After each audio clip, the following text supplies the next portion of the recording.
Патов води кон Зразе. Се стасува со возило или од Прилеп или од Македонски Брод, па преку Ропотово, лево до подножјето на планинскиот масив, што селото го одвојува од Крапскиот атар. Село, како и многу други наши, со по некој старец или старица и толку.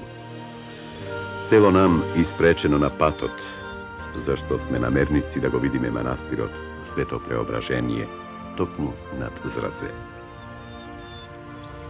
Историјата му е запишана на многу места, но зошто да не ја слушнеме изворно од еден негов жител, чии поколенија слегле од планината и го населиле местото многу одамна, од Чичко Илија.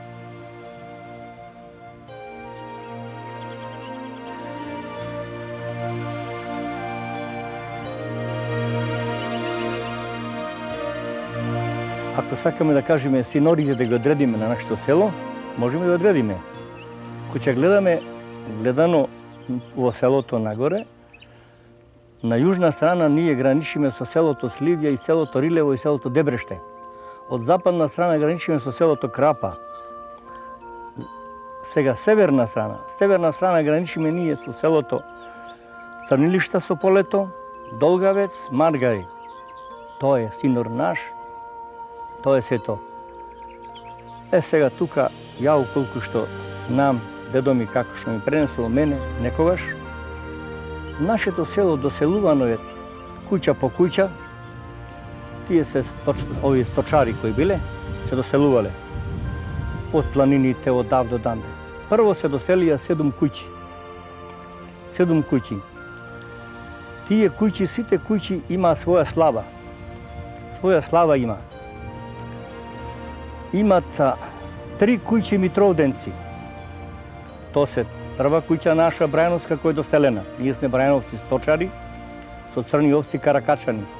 Не живееле во планината горе, од тука сме се спуштиле. Еве зашто сме спуштиле.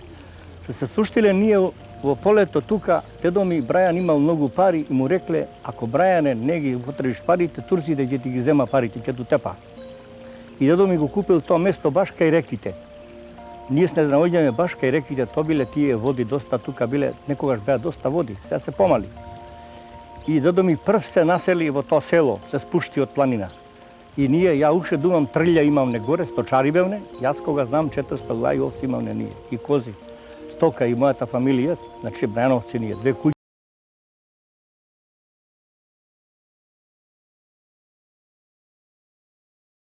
Само бевне.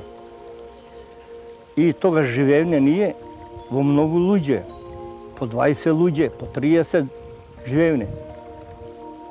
740 членови тоа село броеше. 104 куќи беа. Тоа време. Тука некаде 104-105 куќи. Постари. Значи, затоа беше толку луѓе, зашто живеја племина. Многу заедница живеја, по 10, 12, по 15 луѓе заедно живеја, фамилија, не се делеа. Селска слава беше Свети Петар, Свети Павле. Селската слава беше. И тогаш таја слава се правеше 2-3 дена. Идаа луѓето на Петровден, од сите села цело поле. Друго село нема Свети Петар и Свети Павле, нашето село само во Пелагонија. Идаа луѓето тука од, значи, на Петровден на славата на ручек. На ручек. На вечера, на Павлоден на поручек, на ручек. 2-3 дена слава се правеше. Тоа е славата. Исто и на манастирот горе се одеше и таму, луѓето излегуваа, таму се држеше литургија. На Павловден и на Петровден. Имаше манастиро луѓе, свештеници имаше. Полно беше, тоа беше богато со луѓе.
Значајно сликарско и архитектонско споменично наследство во Прилепскиот крај се зачувало во овој манастир. Правобитниот архитектонски комплекс на ова место најверојатно представувал феудален дворец со придворна црква. Треба посебно да се истакне неговата улога како аскетски центар. Во вертикалниот длабок засек на источната страна на бегорливото плато со црква се наоѓаат многубројни вклепани ќелии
како што пишува на еден надпис од околу 1400 година над влезот на јужната фасада од централната црква, манастирот го подигнал монахот Герман.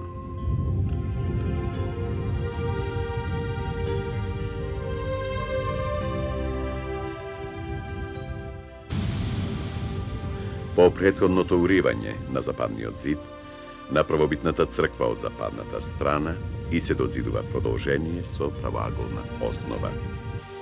Внатрешните површини на овој дозидан дел добиваат интересна фреско декорација. Од фреско надписот на западниот влез од натрешната страна дознаваме дека ктитори на овој дел од црквата се синовите на Хајко, Прибил и Приезда и нивната мајка. Во имињата на Прибил и Приезда најверојатно се надзираат световните имиња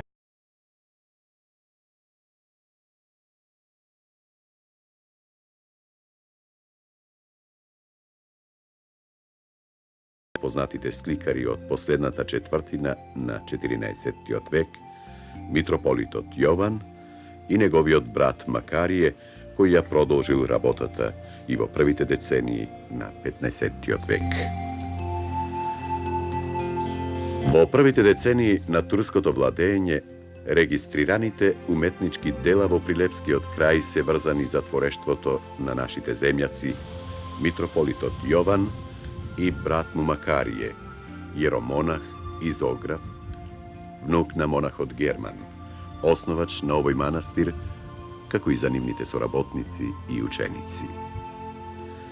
Од создадените сликарски дела во тоа време, треба да ја истакнеме престолната икона на Богородица Пелаготиница од иконостасот на црквата Свето Преображение, дело на Макарije, и сликаниот чин од истиот иконостас на анонимниот мајстор, за кого доктор Коста Балабанов смета дека би можел да биде зографот Григорije, соработник на митрополитот Јован во украсувањето на зидовите од црквата на манастирот Свети Андреја во 1389 година во Матка, Скопско.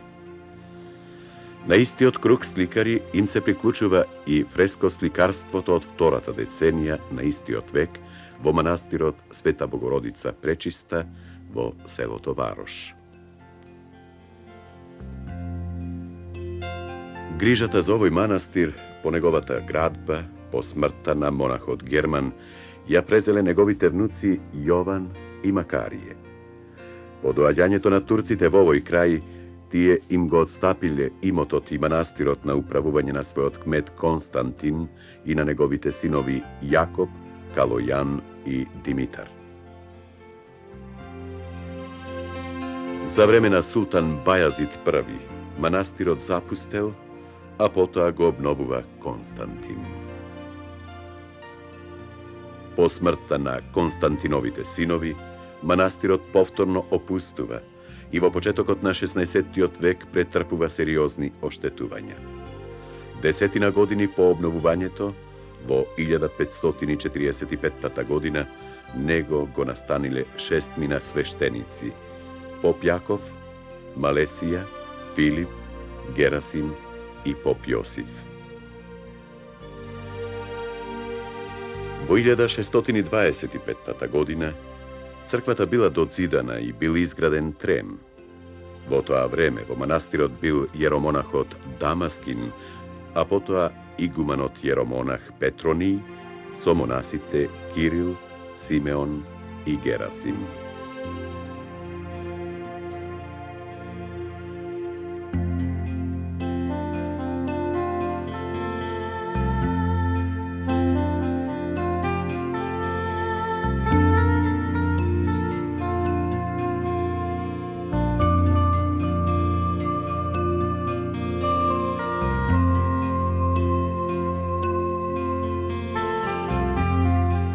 Во 17-тиот век, манастирот бил проширен на северната страна со доградбата на црквата Свети Петар и Павле, подоцна позната како Чобанска црква. Некаде во 18-тиот век, османлискиот одметник, арнаутскиот војвода Илија Мат го претворил манастирот во свое скривалиште. Во средината на тој век, истиот бива ограбен. Во околината на селото Зрзе има многу стари цркви, најверојатно скитови на главниот манастир. Според едно предание, во него биле венчани и Волкашин и син му Крале Марко. Почеток на јуни. Пролетта врнежлива, но дождовите се уште не стигнуваат. Сакавме, што се вели, прекутру па да стасаме од онаа страна на Ридот до пештерата Змијовица. Надојдоа силни облаци, наеднаш почна да се стемнува.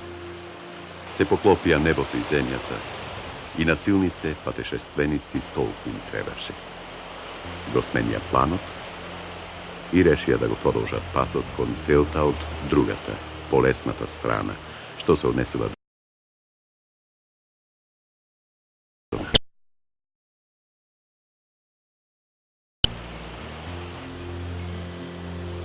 Кус одмор кај Пешна, па право кон Крапа.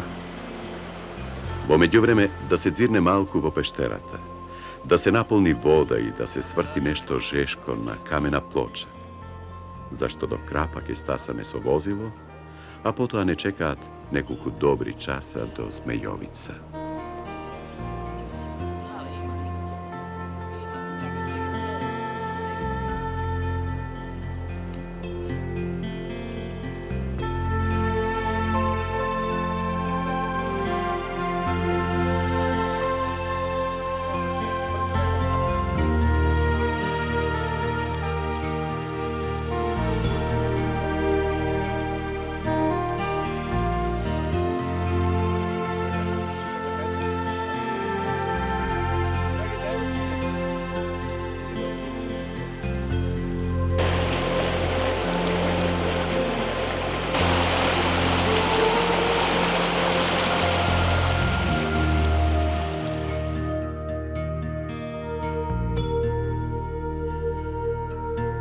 Во селото не чекаше стариот познаник, мештанинот Томе, кој во една друга пригода ни беше водич кон длабоката пропаст во овој атар. И како нарачано, си купил тој деновиве убаво младо конјче, кому првиот подолг пат ке му биде сонес.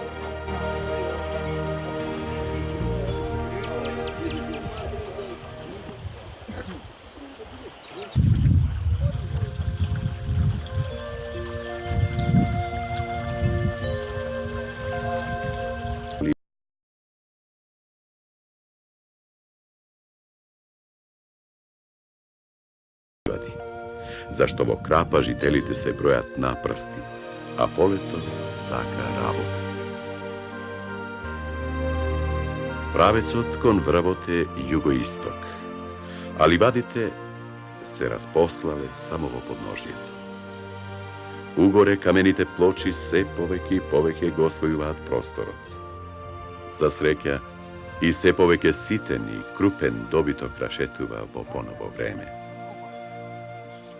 Inaku, ridištava za drugo i negi biduva.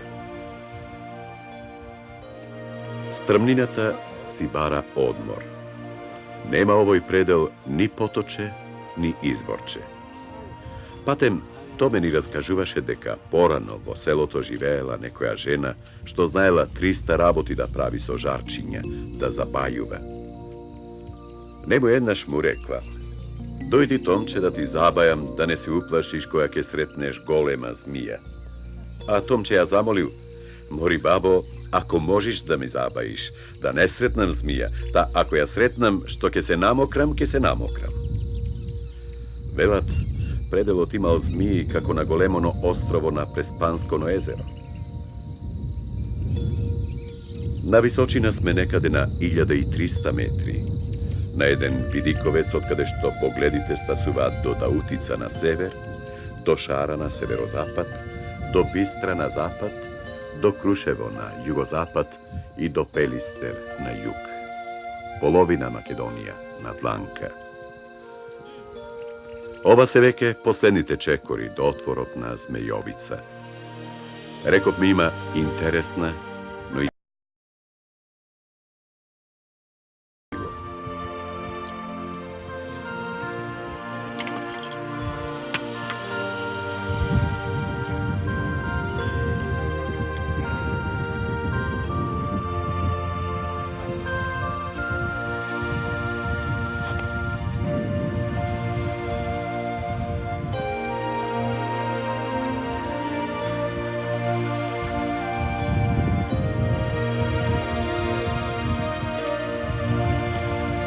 Великден биле собрани на Срецело. Змеот дошол, ја избрал најубавата девојка во село Крапа и ја дигнал во воздух, ја дошол тука. Ја сместил тука, ама за време на година не знаеле каде девојка однесена. Наминале овде сточарите со гојда и ја виделе. Седела таа долу овде и ја кажале на мајка, ево ти девојката е на филан место, седи таму. И таа е дошла по некој ден, дошла мајка да ја прашат како дошла, што дошла. Таа рекла е овде, живеам, детенце имала машко и си седела овде. Прашувала како живееш, што јадиш, што пиеш. Све рекла, мене ми е готово. Кој ќе дојде змеот, најадена сум, напијана. И кажи му, прашај го до што му е смртта, да го поништи цакала. Мајка е. Ама таа не знаела, не сакала да го дај. Па го препрашала, рекла, што е нужда да знаеш ти до што ми е смртта мене. И таа како жена го преварила. Не ја кажала, рекла, една ваганка сол да ми турат во кобливе, и ако ќе дојам да се напијам, ќе готово, ќе се отрувам. Кога дошла повторно мајка е од Крапа и влегла внатре. Дошла сол е туриле. Тој кога дошол одма налетал, ама рекол, има човек дојден овде. Мирис има. Не, нема. И тој као гладен за вода се напил и паднал. Попаднал е проколна неја. Како јас што се смраморив, и ти да се смрамориш.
Не прв пат сме во Змејовица. Разочарувањето е големо. Речи си сиот нејзин украс е искашен. Што од празноверие, што од немање, ама баш никаков однос кон природните богатства и реткости. Замислете, кога доаѓавме вамо, преку Кичево, на пазарот, еден човек на тезга продаваше купишта сталактити, сталагмити и камења во 300 бои. На прашањето од каде му се насмеа и рече од мајката природа. И уште се пофали дека порано бил рударски техничар. Алал да му е. Ако го сретнете некогаш и вие поздравете го како што и ние го поздравивме. И тоа со истите зборови. Знаете кои се. А тоа што од Змејовица остана само приказната, никому ништо. Нека му мислат скаменетиот змеи и кутрата невеста. Ете, наместо крајот, делото го краси, излезе крајот, делото го...